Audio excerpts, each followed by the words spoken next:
Hello friends, good morning. मैं हूं MJ. जैसे कि फ्रेंड्स हमारे जो रोजेज़ है वो बहुत खूबसूरत अभी भी हो रहे हैं। मेरे यहाँ जो टेम्परेचर है वो अराउंड 40 डिग्रीज़ 41 डिग्रीज़ के आसपास टेम्परेचर है। ये मेरा अनार का पौधा है। जैसे कि देख रहे हो अनार के पौधे के ऊपर बहुत सारे अनार अभी डेवलप हो रहे हैं। ये जो प्लांट है फ्रेंड्स, ये प्लांट मैंने लगाया था सीड्स से, और अभी नहीं, अराउंड 5 साल हो चुके होंगे। तो 5 साल पहले मैंने ये प्लांट को से लगाया था, और अभी जैसे कि देख रहे हो बहुत अच्छे फ्रूट्स दे रहा है। वैसे तो लास्ट 2 ईयर्स से मुझे फ्रूट्स दे रहा था, लेकिन गिलेरियो की वजह से ये प्लांट मुझे सक्सेस नहीं दे पा रहा था। लेकिन इस बार गिलेरियो ने ये प्लांट को परेशान नहीं किया है, तो मुझे बहुत अच्छे फ्रूट्स देखने को मिल रहे हैं इसके ऊपर। तो चलिए, अगर आपको अनार के ऊपर वीडियो चाहिए तो प्लीज़ आप मुझे बता दीजिएगा। मेरा जो दूसरा चैनल है एमजे गार्डनिंग चैनल, तो प्लीज़ वो चैनल को सब्सक्राइब कर लीजिए। वहाँ पे मेरे दूसरे प्लांट्स की वीडियो आ रही है। अगर आप दूसरे प्लांट्स पे इंटरेस्टेड हो तो वो चैनल बिल्कुल सब्सक्राइब कर लीजिए। तो जैसे कि मैं बात कर रहा था रोजेज़ से रिलेटेड, हमारे जो रोजेज़ है वो अभी भी अच्छी कंडीशन में, हरे भरे पत्ते इसके ऊपर आ रहे हैं, नॉर्मली ग्रोथ कर रहे हैं। देखिए, मैं नॉर्मली ग्रोथ बोल रहा हूँ। समर सीज़न जनरली बहुत टफ होती है हमारे रोजेज़ के लिए, चैलेंजिंग सीज़न होगी।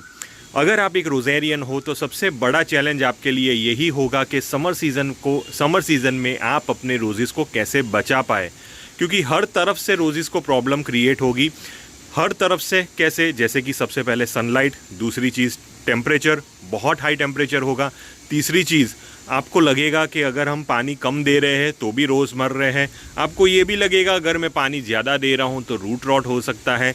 तो ये कन्फ्यूजन्स आपके माइंड में चलती रहती होगी।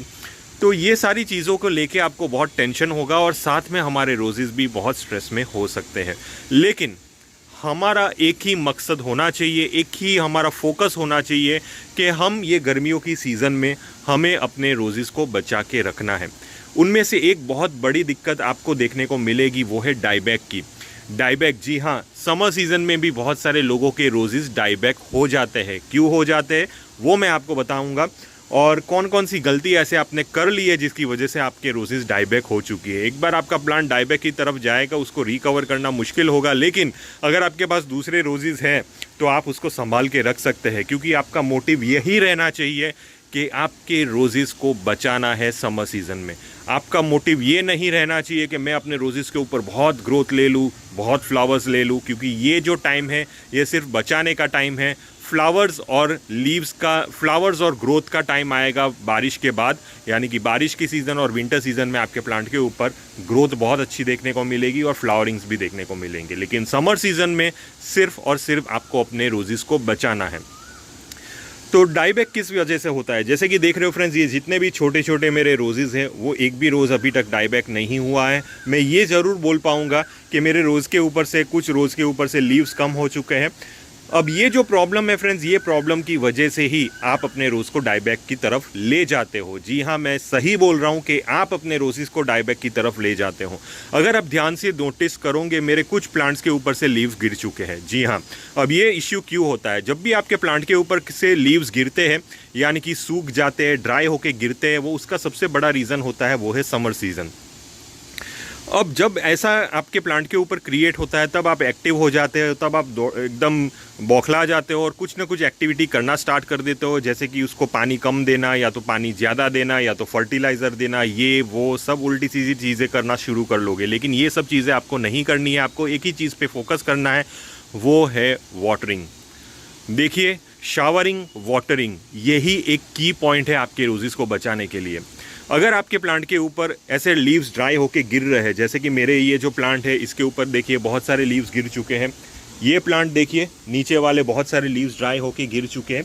तो इसका मतलब ये नहीं है कि हमारे रोजेज़ ख़राब होना शुरू हो चुके हैं। देखिए, आपके रोजेज़ स्ट्रेस में रहेंगे तब ये एक्टिविटी करेंगे। तो आपको क्या करना है, जैसे कि फ्रेंड्स, जब आपके यहाँ टेम्परेचर 38 डिग्रीज़ 40 डिग्रीज़ 41 डिग्रीज़ जब ऐसे फ्लक्चुएट होता है, जैसे कि एक दिन 38 हुआ, दूसरे दिन 40 हुआ, फिर से 1-2 दिन के बाद 38 हो गया, जब ऐसा फ्लक्चुएशन आता है तब आपके प्लांट के ऊपर ये लीव ड्रॉप होने ही वाले हैं, लीव सूख के गिरने वाले हैं। जो भी पुराने लीव्स होंगे वो सारे गिर के निकल जाएंगे। तो ये एक नॉर्मल प्रोसीजर होता है, तो आपको उसके पीछे ज़्यादा काम करने की ज़रूरत नहीं है। आपका प्लांट अपने आप फिर से नए लीव्स निकालेगा। जैसे कि देख रहे हो, ये नए लीव्स आपका प्लांट अपने आप ही निकालेगा। तो आपको उसके पीछे कुछ एक्स्ट्रा काम करने की ज़रूरत नहीं है। आपको फोकस यही रखना है कि आपको अपने रोजेस को दिन में 3 से 4 बार शावरिंग करनी है। बहुत अच्छी तरह पानी दीजिए। जितना अच्छा आप अपने प्लांट के लीव्स को मॉइस्ट रखोगे उतनी ही ये ड्राई कंडीशन में नहीं जाएगा, वो हरा भरा रहेगा। जैसे कि मैंने फॉगर सिस्टम भी लगा दिया है। फॉगर मेरे हर घंटे चालू होते हैं, 3 मिनट हर घंटे मेरे यहाँ फॉगर चालू होते हैं और अपने सारे लीव्स को भिगो देते हैं। तो लीव्स को पानी मिलेगा, ठंडक मिलेगा, मॉइस्चर मिलेगा, जिसकी वजह से वो ड्राई कंडीशंस में नहीं जाएंगे। ये पहला पॉइंट हो गया। दूसरा पॉइंट ये है कि पानी दिन में एटलीस्ट 2 बार दीजिए ही दीजिए। अगर आपके पास कोकोपीट और मिट्टी मीडिया वाले प्लांट है तो दिन में 2 बार पानी दीजिए। एक सुबह के टाइम दीजिए, एक शाम के टाइम दीजिए। पानी देने से आपके प्लांट के रूट सिस्टम ड्राई नहीं होंगे और आपके प्लांट आगे सर्वाइव कर पाएंगे समर सीजन में। अब बात आएगी, सर आपके तो लीव्स ड्राई हो रहे हैं, आपने पहला पॉइंट बताया कि आपको फॉगर यूज़ करना है, शावरिंग करना है, तो आप तो कर रहे हो, लेकिन फिर भी आपके प्लांट के लीव्स ड्राई हो रहे हैं। तो प्लीज़ आप मेरे पिछले पॉइंट पे भी जाइए। वहाँ पे मैंने बताया है कि जैसे ही आपके यहाँ टेम्परेचर फ्लक्चुएट होगा वहाँ पे आपके प्लांट के लीव्स गिरने ही वाले हैं। वो एक ऐसी कंडीशन क्रिएट हो जाती है प्लांट के ऊपर जिसकी वजह से वो अपने लीव्स गिराएगा।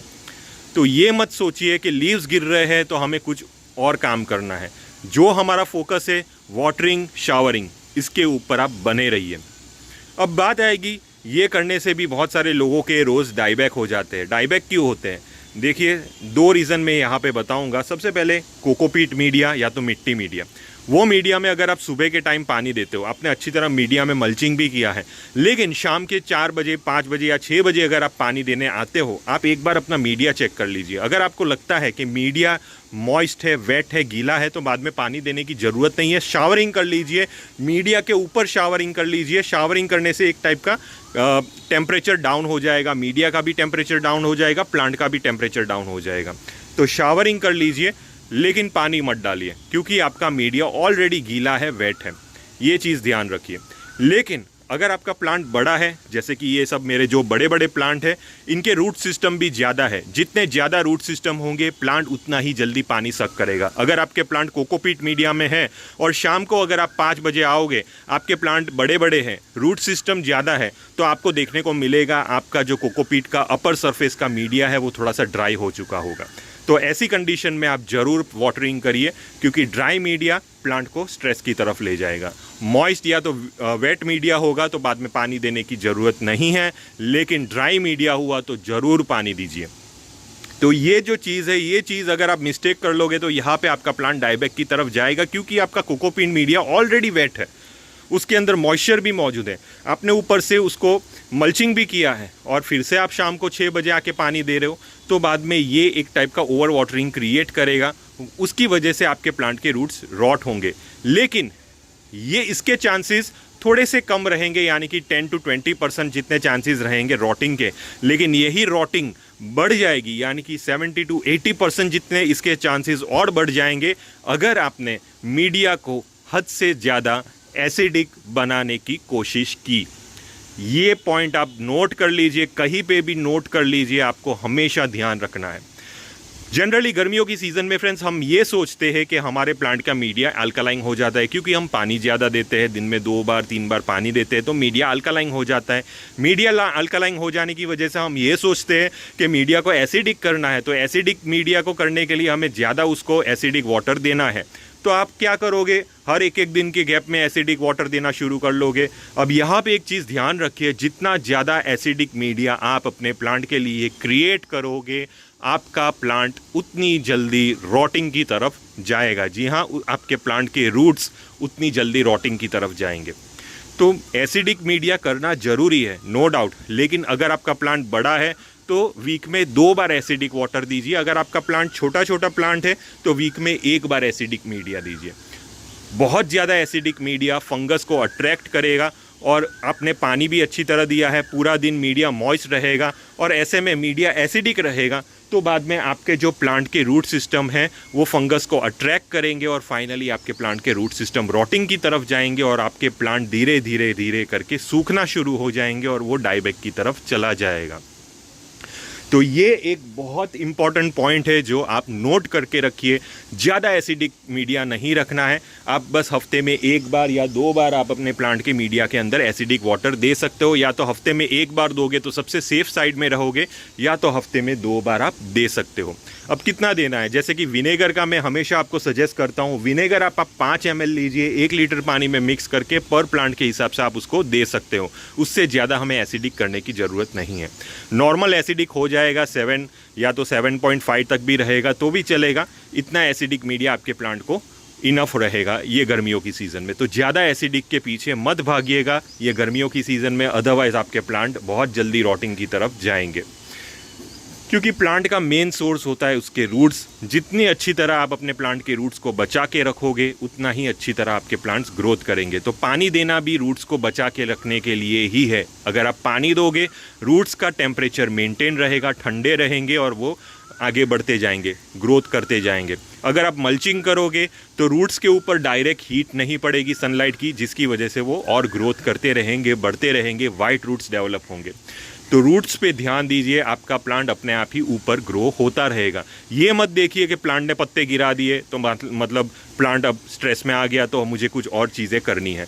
तो सिंपल कॉन्सेप्ट्स पे ही चलिए, ज़्यादा इधर उधर फोकस मत करिए। और एक चीज़ मैं आपको बताना चाहता हूँ, बहुत सारे लोग फर्टिलाइज़र भी गर्मियों की सीज़न में यूज़ करते हैं। देखिए, मैंने आपको पिछली वीडियोस में बताया था, जब मेरे यहाँ टेम्परेचर 38 डिग्रीज टच हो जाएगा तब से मैं फर्टिलाइज़र धीरे धीरे बंद कर लूँगा। और वही चीज़ मैंने की है।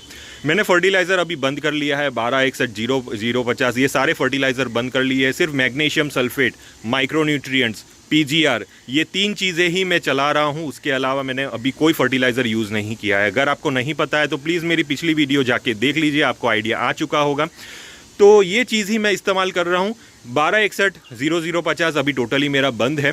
मैग्नीशियम सल्फेट की वजह से हमारे प्लांट के ऊपर फोटोसिंथेसिस की प्रोसेस चलती रहेगी, प्लांट के पत्ते हरे भरे रहेंगे और आपका प्लांट ग्रोथ करेगा। माइक्रोन्यूट्रिएंट्स की वजह से भी आपके प्लांट के पत्ते हरे भरे रहेंगे, आपका प्लांट हेल्दी ग्रो होगा। क्योंकि जितनी स्ट्रेस प्लांट के ऊपर क्रिएट होगी उसको उतनी माइक्रोन्यूट्रिएंट्स की ज़रूरत होगी। तो ऐसे में आप माइक्रोन्यूट्रिएंट्स ज़रूर अप्लाई करिए। और बाद में आप जो भी PGR यूज़ करते हो वो PGR यूज़ करिए। अगर आपको डिटेल चाहिए तो प्लीज़ आप मेरी पिछली वीडियो देख लीजिए। ये वीडियो के कॉमेंट में अगर आप मुझे पूछोगे तो बाद में मुझे भी थोड़ा टफ लगेगा जवाब देना, तो प्लीज़ आप उतना एडजस्ट करिए। तो प्लांट अगर आपका डाईबैक हो रहा है समर सीज़न में तो ये पॉइंट्स का पूरा ध्यान रखिए। एक और चीज़ का भी ध्यान रखिए, वाटर ड्रेनेज अच्छा होना चाहिए। अगर पानी ड्रेन नहीं हो रहा है, पानी अंदर जमा हो रहा है, तो भी आपका प्लांट डाईबैक हो सकता है। तो ये कुछ ऐसी चीज़ें हैं जो ध्यान रखनी है, जिसकी वजह से समर सीज़न में आपके प्लांट डाईबैक नहीं होंगे। अगर आपको किसी भी टाइप का कन्फ्यूजन हुआ ये टॉपिक से रिलेटेड तो आप प्लीज़ मुझे टेलीग्राम ग्रुप में कॉन्टैक्ट कर सकते हो। टिल देन के लिए थैंक यू फ्रेंड्स और हैप्पी गार्डनिंग।